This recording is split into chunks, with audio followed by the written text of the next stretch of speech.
Hello again everyone, and welcome back to Dragon Age Inquisition. We are back here. We've just woken up in Haven, and apparently we need to go and see Cassandra. We've gotten a few items from the chest that was next to us. Oh boy. It seems we have a vigil. Well, I don't think vigil's the right word, but well, a guard of honor. Is it a vigil's for a dead person? I'm not dead yet. It's probably coming, but I'm not dead yet. Oh god, that was a little bit of a turn there. So nothing in this house here. Cool. Yeah, everyone's lined up the streets for us. That's the Herald of Andraste. They said when he came out of the Fade, Andraste herself was watching over him. Hush. We shouldn't disturb him. So we are the Herald of Andraste, allegedly. I thought Seekers knew everything. Are they questioning Cassandra's motives for imprisoning me? I can understand her kind of dubious nature, really. I doubt she'd have had much reason to be confident about us, so we can't go over there yet. Segarit, who are you? I believe Seeker Cassandra would like to speak with you. Okay, so we can't really do anything until we go and see Cassandra, and then I guess we may have more of a free reign over Haven. That's him. He stopped the breach from getting any bigger. I heard he was supposed to close it entirely. Still, it's more than anyone else has done. Demons would have had us otherwise. They would have done.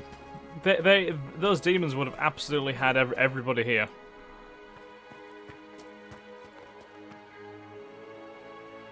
God, we are being worshipped here, aren't we? Did I see something pop up here? Oh, there's a notice on the Singing Maiden. Have you ever heard the story of King Bedware? Bedware, like most kings, was a man of great pride, who expected nothing but complete loyalty from his subjects. He believed the best way to achieve this was through fear. After all, those who feared him would never cross him or question his rule. Most importantly, those who feared him would always seek to please him. Bedware cultivated terror in his subordinates through the gleeful and unrestrained use of a contraption referred to as the Maiden. The Maiden was a hinged iron casket as high and... Oh, the Iron Maiden, yeah, I know this. One of those, like, yeah. High and wide and deep as a man with vicious spikes within, meant to pierce through the poor soul locked into it. Bedware's Maiden was a prized possession and stood in the place of honour in his throne room, often with a screaming victim inside it. Political rivals, suspected assassins, treasonous ministers, the Maiden consumed them all, but as time passed, more people were given to the Maiden for increasingly trivial offences. The cook for oversalting the king's food, the pageboy for dropping his sword, the Maiden cast a pall over the kingdom, and its people prayed for deliverance from their cruel king. Then one day a strange woman rode into the city. She called herself Ember, and was an emissary from a far-off land. Her leaders had heard, she said, of Bedware's wisdom and authority, and she sought the king's counsel. The thought that he had earned the adulation of brother kings across the sea made Bedware swell with pride, and he granted Ember an audience. They dined and danced, and through it all, Ember flattered and fawned on the king. At the end of the night, Ember asked to see the maiden, the infamous device that had given Bedware all his power. The king, giddy with praise, proudly presented Ember with the empty contraption. Ember looked at the maiden, sighed with disappointment, and said, "That does not look terrifying at all. I should have imagined the spikes to be much sharper." Bedware grew red at her comments and replied, "The spikes are sharp enough. Look at the blood that still clings to them."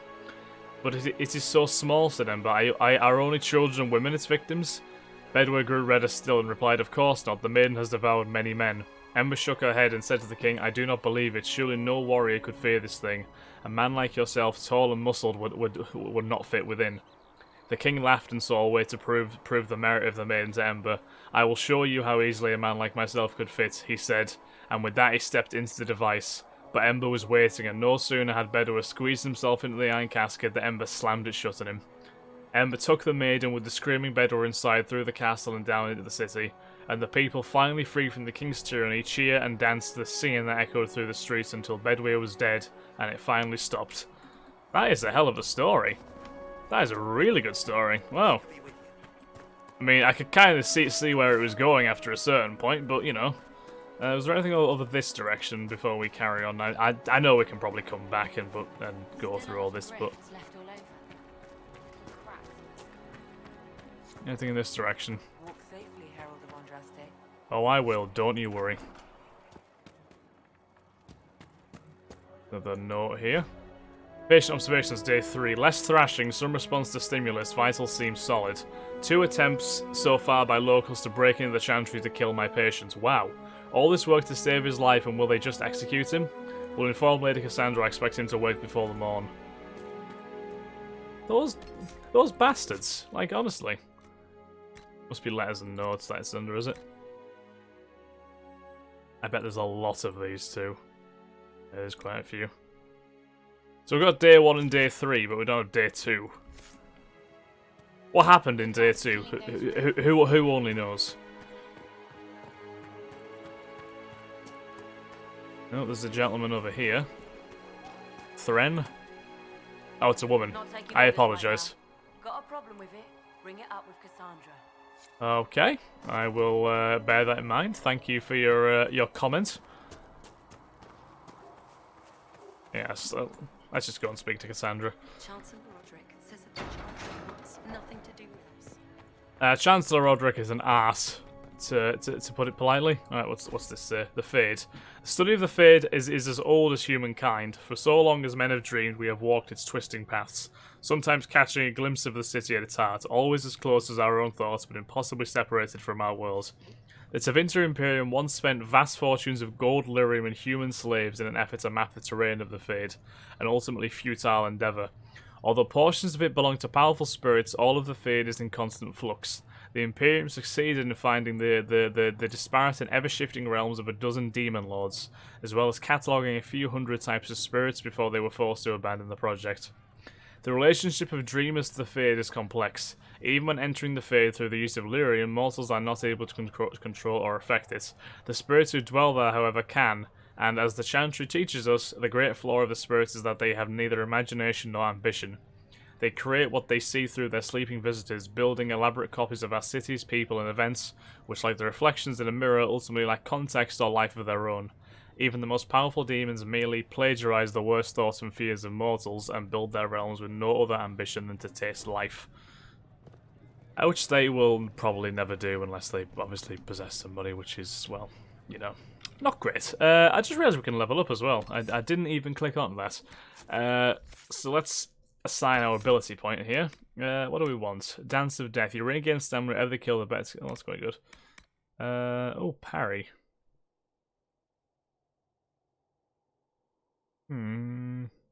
Yes, we'll parry. Why not? Looks good to me. Cool. So, anything else knocking around on the sides here? Oh, there's some loot in this random vase. Belt of Staggering. I mean, if we can wear a belt, we may as well wear a belt. What does it do? Plus 2% stagger when being hit. Okay, take that. Oh. He should be taken to Val Royo immediately, to be tried by whomever becomes divine. I do not believe he is guilty. Thank you, Cassandra. Fail, Seeker. The breach is still in the sky.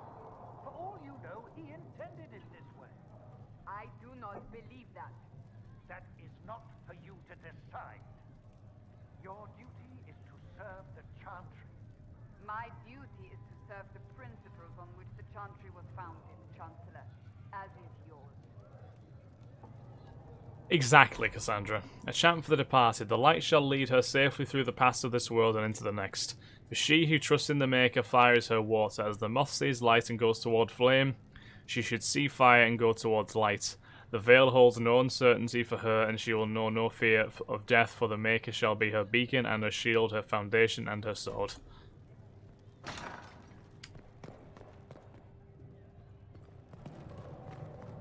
I think we found the dungeons of Haven here. I don't even know if we should be here. What's this? We're just going around reading things. We need to speak to Cassandra, but we're just wandering around reading things. Chantry Hierarchy. The Divine is the titular head of the Chantry, although since the schism split the Imperial Chantry into its own faction, there are now in fact 2 Divines at any one time. One Divine, informally called the White Divine, is a woman housed in the Grand Cathedral in Val Royo. The other, known as the Black Divine, is the man housed in the Argent Spire in Marathis. Neither divine recognizes the existence of the other, and the informal names are considered sacrilegious. No matter the gender, a divine is addressed as most holy or your perfection. Beneath the rank of divine is the Grand Cleric. Each Grand Cleric presides over numerous chantries and represents the highest religious authority for their region. They travel to Valrayor when the College of Clerics convenes, but otherwise remain where they are assigned. All Grand Clerics are addressed as Your Grace. That was like Grand Cleric Elthina. No, she was... Yeah, Grand Cleric Elthina, yeah. Beneath the Grand Cleric is the Mother, or in the Imperial Chantry, the Father. If the Mother is in charge of a particular chantry, revered is appended to her title. It was like Grand Cleric Elthina, wasn't it? Yeah. Revered Mother Elthina. It was Grand Cleric, yeah. These are the priests responsible for administering to the spiritual well-being of their flock. A Mother or Revered Mother is just as your reverence. Brothers and sisters from the rank and file of the chantry and form the rank of and file of the chantry and consist of three main groups: affirmed, initiates, and clerics. Affirmed are the lay brethren of the chantry, those regular folk who have turned to the chantry for succour. Often they are people who have chosen to go into seclusion, or even orphans and similar unfortunates who are raised into chantry life. The affirmed take care of the chantry and are in turn afforded a life of quiet contemplation, no questions asked. Only those folk who take vows become initiates. These are men and women in training, whether in academic knowledge or the martial skills of a warrior. All initiates receive an academic education, although only those who seek to become Templars learn how to fight in addition. Clerics are the true academics of the Chantry, those men and women who have dedicated themselves to the pursuit of knowledge. They are often found in Chantry archives, sages presiding over libraries of books and arcane knowledge. The most senior of these clerics placed in charge of such archives are given the title Elder, although such a rank is still beneath that of the Mother.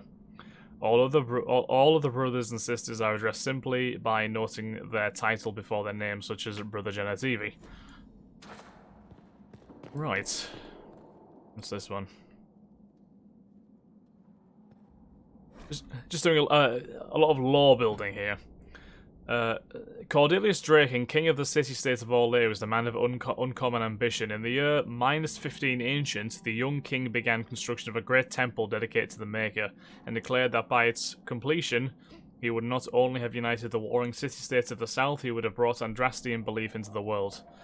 In -3 Ancient, the temple was completed. There in its heart, Draken knelt before the eternal flame of Andraste and was crowned ruler of the Empire of Orlais. His first act as emperor to declare the Chantry as the established Andrastian religion of the Empire. It took 3 years and several hundred votes before Alessa of Monsimard was elected to lead the new Chantry. Upon her coronation as divine, she took the name Justinia in honour of the disciple who recorded Andraste's songs. In that moment, the ancient era ended and the divine age began. Interesting that the fort in Denerim is named after the old ruler of Orlais. It's quite interesting. So we've got heavy armor here and medium armor, which I'm not sure is particularly good for us. I don't think it will be, will it? Scout armor. It's almost as good as the one we have now, to be honest, and it does have more slots which you can put things into. It looks like, but we can't actually use that anyway. So, and the heavy armor it's not our style, you know. Okay, so nothing over here. What about farther deep into the... I'm not sure if dungeon is the right word, but... Ah, well, we are a rogue, so we can... so I guess we can pick locks. I don't know how good it looks since the prisoner here is just literally... It came out and broke into the Chantry and is now lockpicking his way through the lower reaches. Okay, so let's read things here as well. The Disciples of Andraste. The Disciples of Andraste are unique in all of history. The cult preceded the Chantry and kept itself so hidden and isolated that it actually survived to modern day. The Disciples made their home high in the Frostback Mountains in a village called Haven, which is now a sanctuary for pilgrims of the Chantry, which we are here now. It is understood that the Disciples were descendants of the first followers of Andraste who brought her ashes to Ferelden and built the temple to house it. Because they had pledged themselves to the keeping of the Temple of Sacred Ashes, the Disciples of Andraste never left the Frostbacks. For 900 years they kept strangers away, killing all who came close and were completely oblivious to the world that advanced beyond the boundaries of their home. Having developed separately from the traditions of the Andrastian Chantry, the disciples were led by revered fathers. However, little else is known about the original beliefs of the disciples, for they had turned from their noble heritage by the time they were discovered. Almost all scholars believe that the centuries-long isolation imposed upon the village led to the necessity for inbreeding. This practice likely led to a greater incidence of madness, which may explain why the cult was, at its time of its discovering in 930, worshipping a high dragon. Oh, I remember the disciples, actually, yeah. They were in Awakening? I think they were in Awakening. According to the writings discovered in Haven, the disciples of Andraste showed reverence to the dragon, believing it to be the prophet reborn. The egg clutches and dragonlings of the dragon were afforded great honour for being Andraste's offspring, and were cared for by the cult. The dragon never attacked the cult, being cunning enough to recognise how this arrangement benefited it. In 930 Dragon, the disciples were wiped out by the hero Ferelden, who was on a quest to retrieve the sacred ashes of Andraste. Oh no! Also, it was during the journey to the sacred ashes. I thought it was they were the ones in that we killed in Awakening. Maybe it was the same cult, just kind of spread out somehow. I don't know. Maybe they got lost. The Black City. No traveller to the Fade can fail to spot the Black City. It is one of the few constants of that ever-changing place. No matter where one might be, the city is visible, always far off, for it seems that the only rule of the geography in the Fade is that all points are equidistant from the Black City. The chant teaches that the Black City was once the seat of the Maker from whence he ruled the Fade, left empty when men turned away from him. Dreamers do not go there, nor do spirits. Even those powerful demons seem to avoid the place. It was golden and beautiful once, so the story goes, until a group of powerful magister lords from the Da Vinci Emporium devised a means of breaking in. When they did so, their presence defiled the city, turning it black, which was perhaps the least of their worries. Yeah. Much worse things there than the colour black. Andraste, Bride of the Maker. Ah, yes, this story. I do enjoy this one. There was once a tiny fishing village on the Waking Sea that was set upon by the Da Vinci Emporium, which enslaved the villagers to be sold in the markets of Imrathus, leaving behind only the old and the infirm. One of the captives was the child Andraste. She was raised in slavery in a foreign land. She escaped and made the long, treacherous journey back to her homeland alone. She rose from nothing to be the wife of an Alamari warlord. Each day she sang to the gods, asking them to help her people who remained slaves in Tevinter. The false gods of the mountains and winds did not answer her, but the true god did. The Maker spoke. He showed her all the works of his hands, the Fade, the world, and all the creatures therein. He showed her how men had forgotten him, lavishing devotion upon mute idols and demons, and how he had left them to their fate. But her voice had reached him, and so captivated him that he offered her a place at his side, that she might rule all of creation. But Andraste would not forsake her people. She begged the Maker to return to save his children from the cruelty of the Imperium. Reluctantly, the Maker agreed to give man another chance. Andraste went back to her husband Mafarath and told him all that the Maker had revealed to her. Together, they rallied the Alamari and marched forth against the mage lords of the Imperium, and the Maker was with them. The Maker's sword was creation itself, fire and flood, famine and earthquake. Everywhere they went, Andraste sang to the people of the Maker, and they heard her. The ranks of Andraste's followers grew until they were a vast tide washing over the Imperium. And when Mafrath saw that the people loved Andraste and not him, a worm grew within his heart, gnawing upon it. At last, the armies of Andraste and Mafrath stood before the very gates of Minrathus, but Andraste was not with them. For Mafrath had schemed in secret to hand Andraste over to the Tevinter. For this, the Hakkon would give Mafrath all the lands to the south of the Waking Sea. And so, before all the armies of the Alamari and of Tevinter, Andraste was tied to a stake and burned, while her earthly husband turned his armies aside and did nothing, for his heart had been devoured. But as he watched the pyre, the Hakkon softened. He took pity on Andraste and drew his sword, and granted her the mercy of a quick death.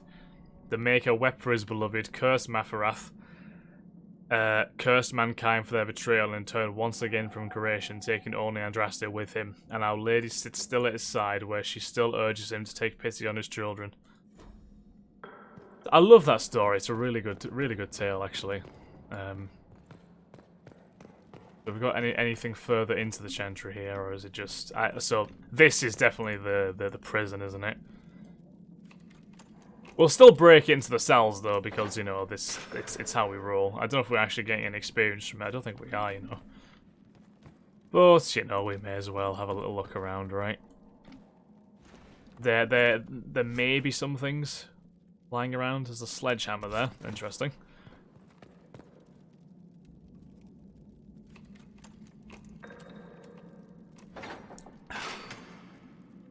There may be some things lying in the cells, and I'll say there's a random note left here.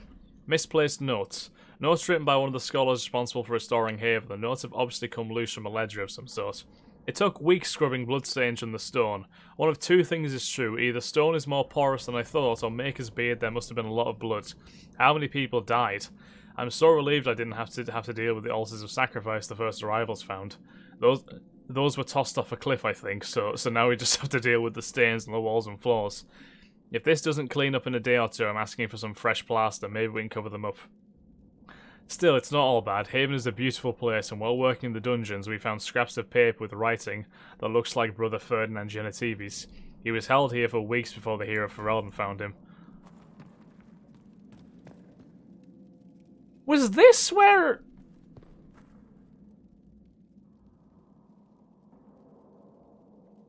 Shit, now I remember. Oh, it's just clicked on. Oh, Haven is the place where you visit, and Genetivi's been...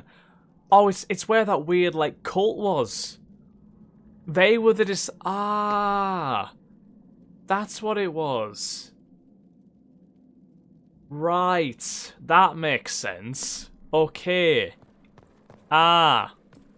Now I realise. It took me so long to click on where this was. It's in Origins, isn't it? It's Haven, yeah. Haven is the little village place you stop off in the quest for the ashes. Yes, I remember now, because it is up in the mountains, isn't it? Why did it take me so long to realise that? Wow, that is I feel really stupid right now. What's in here? Elfroot and Spindleweed. Got Codex on that. We'll have a look at that in a moment. I think we've done everything here. Yes. Okay, let's have a look at the Codex quickly.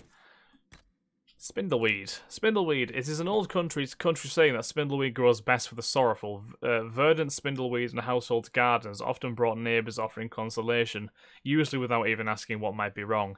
This originates from the plant's use as a seasoning for dishes meant to speed the recovery of the infirm. A person who grows much of it is likely caring for the fatally ill. So Elfroot and Spindleweed are great things. Okay, so thank you all very much for watching this. I hope you've enjoyed. It's largely been very much a refreshment of the lore of Dragon Age, I think.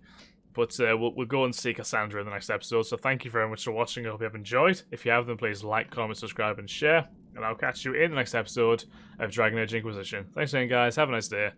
Bye-bye.